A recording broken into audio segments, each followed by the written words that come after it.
We are so lucky. We're lucky because we have a drive. We're lucky because the push that we have in our lives is to understand Torah. That's everything that we are. It's to understand Mamari Chazal, its depth, to have such a strong tfisa, such a strong grab on the insights of it. And if you're like me, you want to get there. Like, eventually you want to get to clarity, right? I mean, you want to have it. I want I want to have my piece of Torah. How do we get there?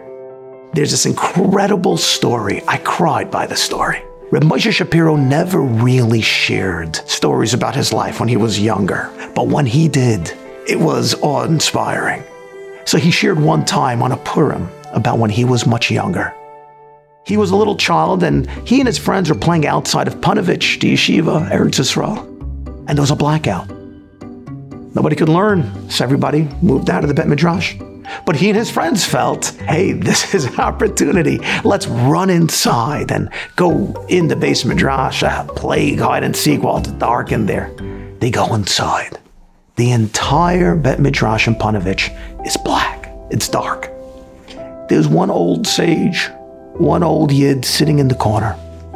When they come in, they hear that old yid saying a maimer of Chazal, saying just one sentence of a Chazal, over and over again and again. Now, he said as a child, he thought it was so funny.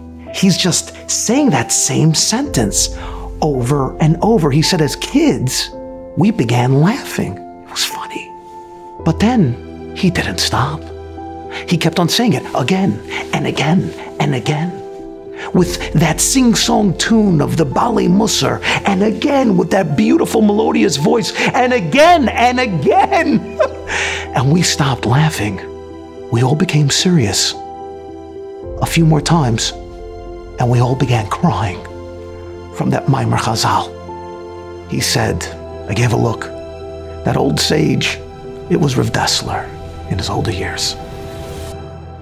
I want us to think about this for one moment. They were affected by it because as a child, you can still get the purity of a Maimer Chazal, and it goes directly into your soul. Rav Dessler, as an old, wizened sage, a man who has been molded by Musar, it would also find its place within his neshama. But what about you and me?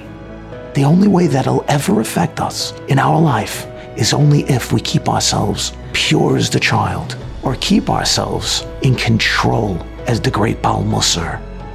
The next time that challenge comes, I want us to stop and to think to ourselves, do I want Torah? Do I want it in me for real? The only way it ever truly affects us is if it comes into us from our childlike demeanor of being pure by having the control of the great Baal Musar.